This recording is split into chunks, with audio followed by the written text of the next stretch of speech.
Hi students, welcome to Year 11 Earth and Environmental Science and Module 1 Earth's Resources.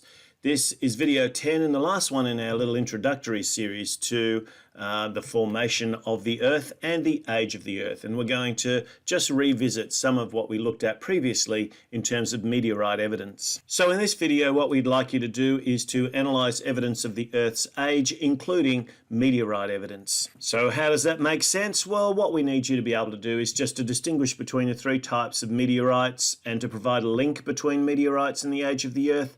And hopefully when we give you some data in class that you can analyze that data from meteorites and make some conclusions about the age of the Earth. And we'll look at a couple of different examples of how these different resources have been used to help us to age different parts of the Earth. So just to quickly go back over it, we've got the three different types of meteorites: the iron meteorites, the stony meteorites, and those intermediate stony iron ones. Now, what's important about meteorites is that they are representative of what we were talking about with the planetesimals. And for the planetesimals, we had these bits of space rock. So bits and pieces of different space rock which were accumulating together, accreting to form larger and larger lumps. Now, the bits of planetesimals that didn't actually create a large enough mass to become planets continued to remain in space and move. Sometimes they're sort of sitting in a general region, such as we might identify for the asteroid belt. Other times they're in more independent kinds of motion. Most of the time they won't interact with us, but we do know that there has been occasions where there's been some quite considerable meteorite activity, and certainly before we had much of an atmosphere on Earth, collisions between objects from space and the surface of the Earth was much more common. And so therefore we do find some material that was deposited here on Earth from an extraterrestrial source for quite a very, very long age ago. What we want to look at is the fact that each of these different types of meteorites tells us a little bit of information about the nature and the composition of the material that's in space, and therefore potentially the material that was used to form the various composition and layers of the Earth. So importantly, the iron ones are the larger ones. They are solid nickel iron. They're very robust in the atmosphere, which means that they're more likely to survive if they do enter the Earth's atmosphere and actually become meteorites in contact with the Earth's surface. And because of the presence of iron, they're also magnetic.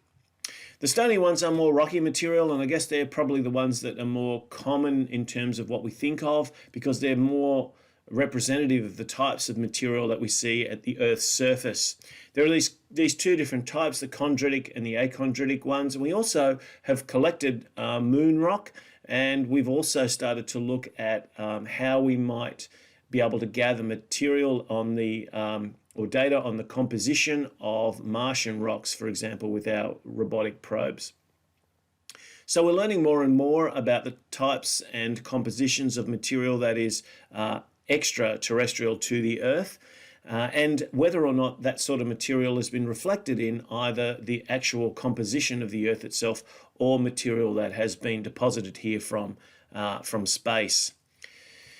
The stony iron ones are the most rare, but they also can be very beautiful. And you can see here just you probably can't because I've shrunk it down too much. But there is a little sort of classification system that shows you the common stony meteorites, the very rare stony irons, and also those iron meteorites, and where they fit into the different groups that we've talked about before.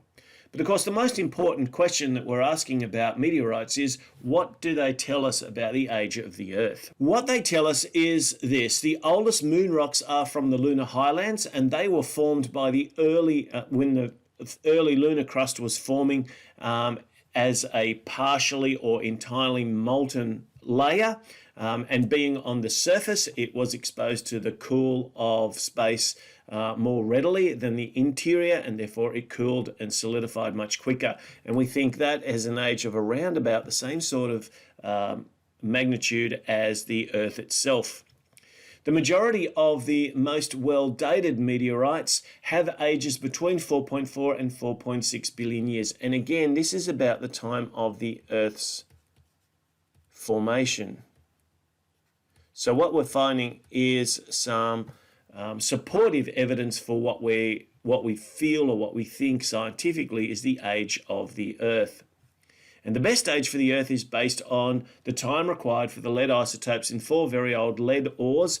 Galena is a lead ore, often a compound of lead and sulfur. And that's been recorded in the Canyon Diablo iron meteorite.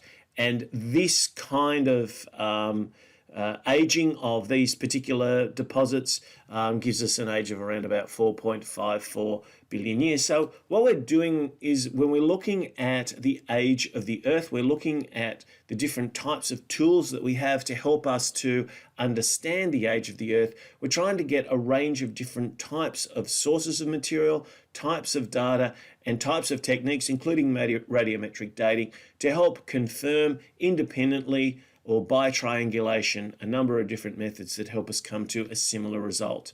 And this is one of the reasons why we think the Earth is around about 4.5 billion years old. We've introduced the structure, the composition, and the age of the Earth to give us a nice setting, so that from here we can start to look at the actual rocks and minerals that make up the surface in particular of the Earth, and that's what we'll be looking at in future videos. Thanks for watching.